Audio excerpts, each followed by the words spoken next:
को तोड़ ताड़ के 5,000 इधर 10,000 इधर कर दिया गया। सरकार ने बैठ दी न्यारे जो के बिल्कुल, आप बिल्कुल ठीक कह रहे हैं ठाकुर साहब। जितना सरकार ने अब हमारा यह है कि हमको नया परिसीमन कराना चाहिए। उस नए परिसीमन के तहत हमारी सीटें ठीक हो। 17 लोक विधानसभा तो रिजर्व हैं, उनमें से 5 ऐसी हैं भवानी खेड़ा जैसी कि जिनको राजपूत चाहें जिसके तले किसी के भी तिलक कर दें तो वही जीत जाए। लेकिन जी अब हम कैसे तिलक कर दें, हमारे पास तो झंडा नहीं है।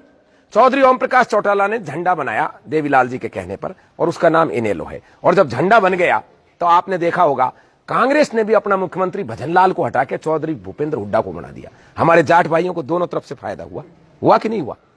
मायावती ने जब से कांसीराम मायावती ने बहुजन समाज पार्टी बनाई है, हर आदमी जय भीम करता फिर रहा है। नहीं तो कदे आपने सुना पहले ये चीज। दोनों तरफ से हमारे दलित भाइयों को फायदा हो रहा है। उधर मुलायम ने जब अहीर के लिए समाजवादी पार्टी बना दी, आज आप देख रहे हो मुलायम भले ही 5 सीट जीते हो, लेकिन हमारे यादव भाई 45 पहुंच गए लोकसभा के अंदर। क्यों पहुंच गए? कांग्रेस भी टिकट दे रही है, बीजेपी भी दे रही है, बीएसपी भी दे रही है, जेडीयू भी दे रहा है, सब देंगे उनको। तो ये स्थिति कब आती है? जब अपना झंडा हो। और जिनके झंडे होते हैं उन्हीं के डंडे होते हैं। भाई जिनका झंडा होगा उन्हीं का तो डंडा होगा। मायावती ने झंडा बनाया, मुलायम ने झंडा बनाया, झंडा रामविलास पासवान ने बनाया, और उस झंडे का परिणाम देखो आप। जब लोकसभा में दलित एक्ट की बात आई, सुप्रीम कोर्ट ने कहा पहले जांच फिर गिरफ्तारी, लेकिन पासवान ने लक्का ठोक दिया, बोले ना इसको बदलो और इसको कड़ा करो। और मोदी जी जैसी सशक्त सरकार को दबाव में आकर हमने देखा पिछले वर्ष उन्होंने बदल दिया उसको। यह फर्क होता है झंडे का। हमने भी बहुत बड़े बड़े आंदोलन किए, पद्मावती वाले मुद्दे पर पूरा देश का क्षत्रिय रोड पर था, इस गांव के भी थे, सभी गांवों के लोग थे। लेकिन क्या वो फिल्म रुकी? नहीं रुकी। क्यों नहीं रुकी? क्योंकि हमारा कोई झंडा ही नहीं था जो अपना डंडा खींचता। हम तो दूसरी पार्टियों के नीतियों के तहत और उनकी मैनिफेस्ट के तहत चुने जाते हैं, और उनका मैनिफेस्ट ये कहता है ठाकर को जितना कुचला जाए कुचल लो, बढ़िया रहेगा इसको कुचलने में। आज वो भंसाली फांसी पे होता यदि हमारा भी झंडा होता तो, लेकिन आज वो भंसाली हमने देखा राष्ट्रपति भवन में मोदी जी के शपथ ग्रहण समारोह में गया था, हमको चिढ़ा रहा था। क्योंकि हमारे पास ऐसा कोई इलाज नहीं है कि हम सरकार से समर्थन खींच सकें या सरकार को विवश कर सकें। 31 राजपूत है लोकसभा में, बावजूद इसके कोई भी राजपूतों का काम इसलिए नहीं कर सकता कि वो अपनी अपनी पार्टी के झंडे के तहत गए, आपके झंडे से हमारे झंडे से नहीं गए। इस सरकार में जाट भाइयों का भी झंडा है, हनुमान बेनीवाल। इसी सरकार में निषादों का झंडा है, 2 पार्टी बीजेपी से समर्थन करके 2 सांसद पहुंचा लिए उन्होंने। पासवान का है, अकाली भाइयों का है, सरदारों का, मराठाओं का है, लेकिन हमारा नहीं है। क्या हाल है? जो हमारे झंडे हुआ करते थे, लोग हमारे झंडे के नीचे लड़ते थे, आज हमारा ही झंडा नहीं है। झंडे का फर्क यह होता है, राजा मानसिंह जी और हकीम खान सूर दोनों अलग अलग लोगों के झंडे लेके आए। राजा मानसिंह जी किसका झंडा लेके गए? अकबर का। और हकीम खान सूर किसका झंडा लेके आए?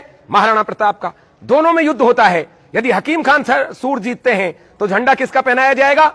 महाराणा प्रताप का, राजपूताना झंडा फहराया जाएगा।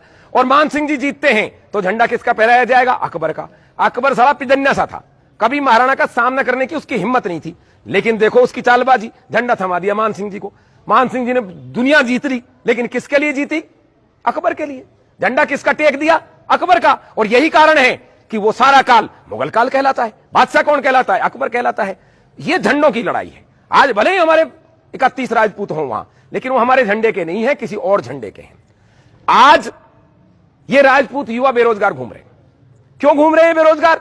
इसलिए बेरोजगार घूम रहे हैं कि आगे से इनकी पैरवी करने वाला कोई है नहीं। ये वही हरियाणा है कि एक मुख्यमंत्री कहते थे यदि हरियाणा पुलिस में भर्ती होना है तो जाटनी की कोख से पैदा होना पड़ेगा। कहते थे कि नहीं कहते थे? आप बताइए। अब ये क्या मतलब हुआ? ये जाटनी की कोख में जाए? भगवान ने जहां पैदा किया वहीं तो जाएगा ना आदमी। भाई ठुकरानी की कोख इनको मिली, इसमें इनकी कोई गलती है क्या? लेकिन इस चीज को आज दंड बनाकर पेश किया जा रहा है। ओम प्रकाश जी चौटाला जेल में हैं, किस खुशी में है? शिक्षक भर्ती घोटाले में, और सारे लोग उनका मजाक उड़ाते हैं। ये मजाक उड़ाने का विषय नहीं है, ये सीखने का विषय है।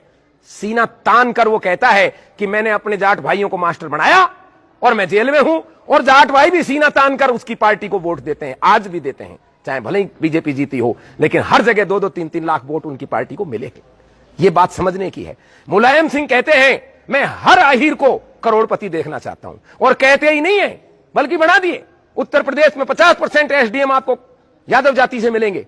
और यह कहा जाता है जब किसी यादव के घर कोई बच्चा पैदा होता है, बधाई आज ही दे दो, 20 साल बाद यह एसडीएम बनने वाला है, ऐसा कहा जाता है उत्तर प्रदेश में। तो भाई ये जो मुलायम सिंह यादव है या चौधरी ओम प्रकाश चौटाला है, ये राजपूतों में कोई पैदा नहीं हो सकता क्या? क्या इन बच्चों के बारे में कोई विचार नहीं कर सकता क्या?